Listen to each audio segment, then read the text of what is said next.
Hey guys, it's Fred and Sheila, Hatfield McCoy Museum, fredmccoy.com. Sheila's behind the camera. Hi guys, hope you're doing well today.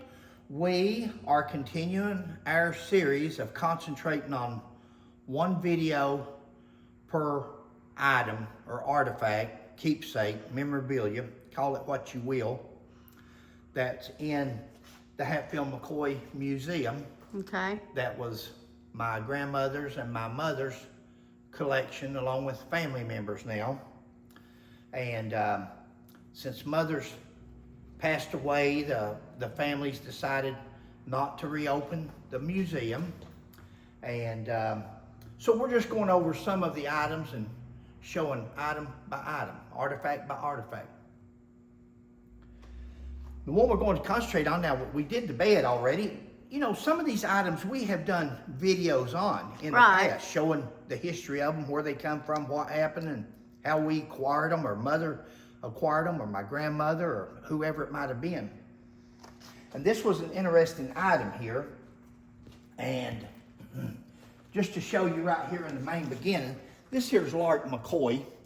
And right there beside of Lark McCoy's hand is this gun, right down here in this case. That is the gun that Lark McCoy is holding. Now, who is Lark McCoy? Okay. This is Jacob McCoy, and that's Bud McCoy. Yeah. Okay.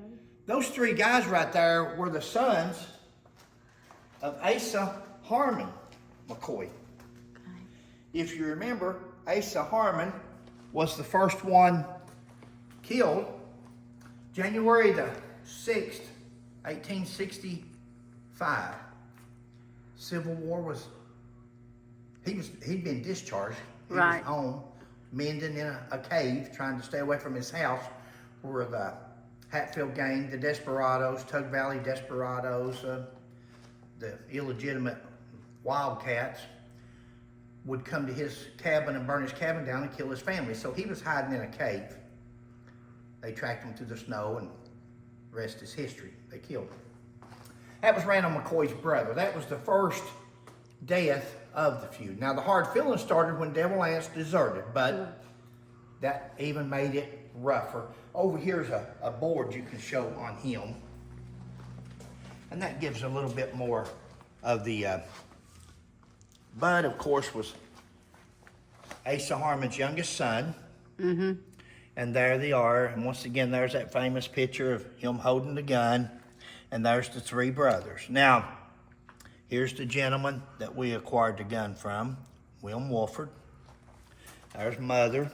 Of course, anything dealing with this, or financing, or buying, came from my mother. Now, let me have that, if you would. Okay. And you can go ahead and step over there. That form's right up there from the, right there. Here? Yeah. That is the genealogy. Let's show the genealogy. How it's connected. Yeah, and Homer Wolford is who Cora McCoy and David Wolford, they were married. Homer was married to Cora. Cora was actually Jacob's daughter, and that's who inherited this rifle. Mm-hmm. And then she married Homer, and they had a son named William, and then William had a son named William, and that's him. Now, William's father, he was the only child, and he said that when his father and grandfather died, that they had a big gun collection. Right. And he said they told him that that's the most valuable gun that you've got, son, right there. And he said he couldn't believe that. He said they had ARs, they had sniper rifles, they had everything you could name, 30-06s, and that was the gun that's supposed to be the most valuable one. Mm-hmm. Now that he looks back, I'm sure he realizes not value in price of a gun, but the value as far as the history that it held. Now, what did that gun, how did that gun become so significant in the Hatfield McCoy feud? Well, there's a plaque that we got along with it. Mm-hmm. And looks like it's upside down there. I believe it is. I was getting ready to say that. How'd you get That turned gun upside right down? there is one of the guns that actually shot Crazy Jim Vance. Yep. That is one of the guns. There's your story on it.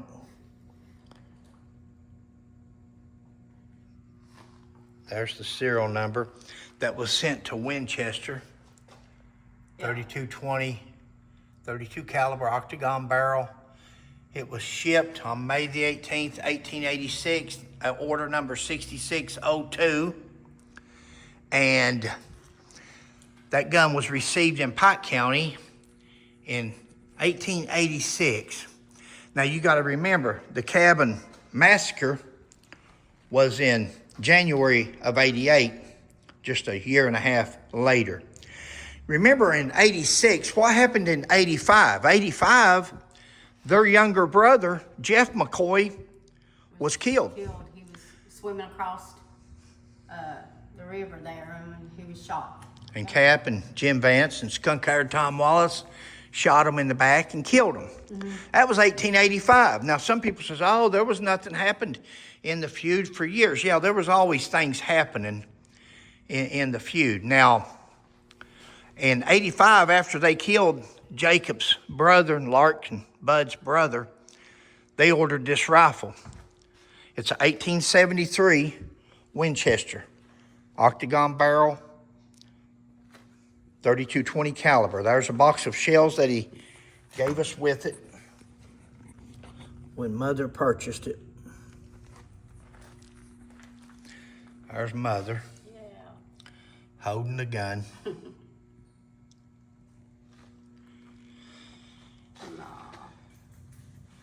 There we are. That's definitely a historical piece. There Wilm is signing Jim Vance's death at the Battle of Grapevine. There's a little bit of history on it with the notary seal.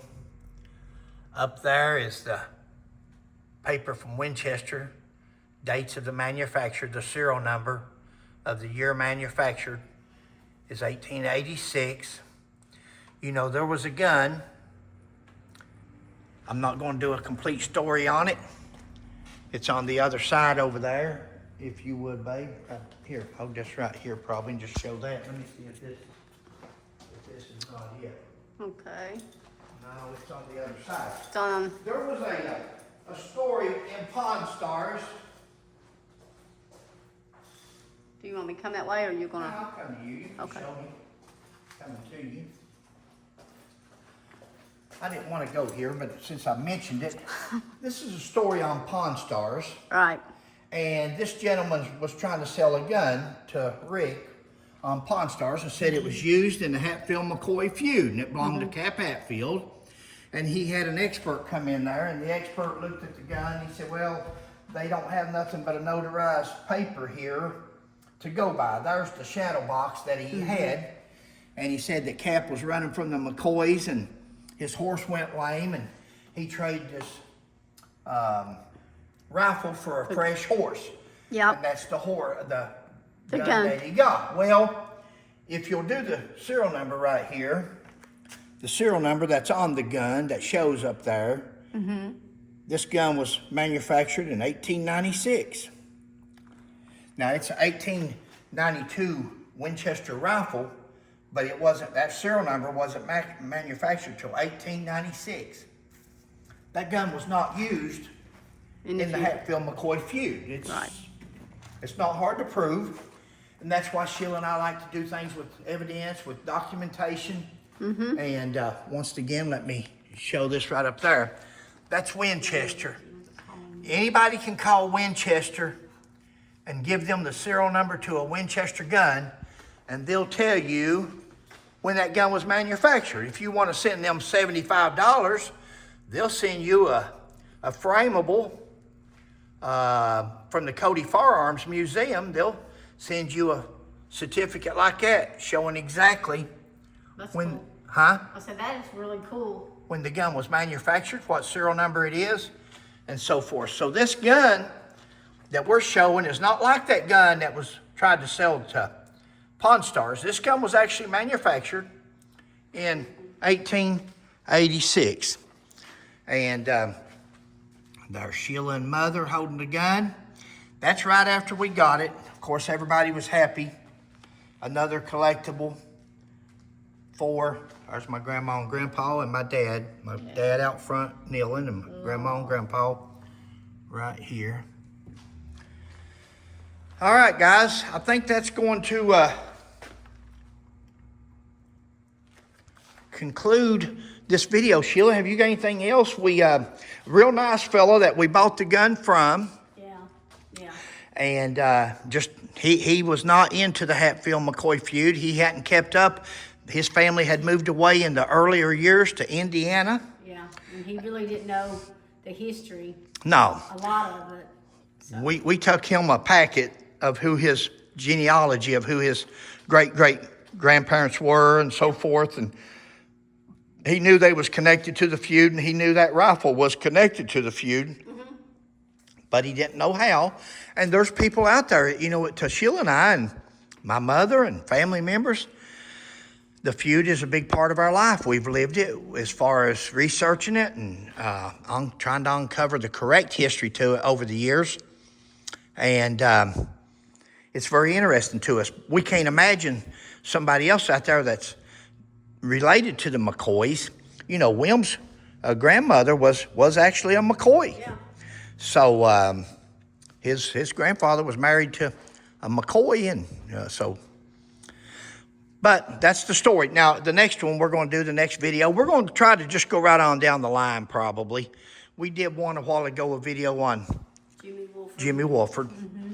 And we may mix some of these up, but we're going to go right on down the line doing some of these artifacts and things. We did one on Devil Ance's bed already. Right. So stay with us, and you may find some of these items interesting as we go, since we're not discussing pictures and stuff. But there's just some old pictures. There's where Devil Ance was charged with horse thieving, where he stole a horse and supposedly stole. I don't know if that's the horse or not. We've never been able to prove that, but we do have the documents where he was in Louisa, Kentucky, and there was a horse stolen from Randall McCoy. And somebody said, oh, Devil Ance was never in Louisa. But yet you can show the documents there. Louisa, right down here at the bottom, Louisa, Kentucky. Yeah, you can see it. And that's been in several books also. Yep. So, all right, babe, we're done. All right, guys, we hope you're doing well. Thanks for watching. Please like, subscribe, and share. We'll catch you on the next one. Bye. God bless.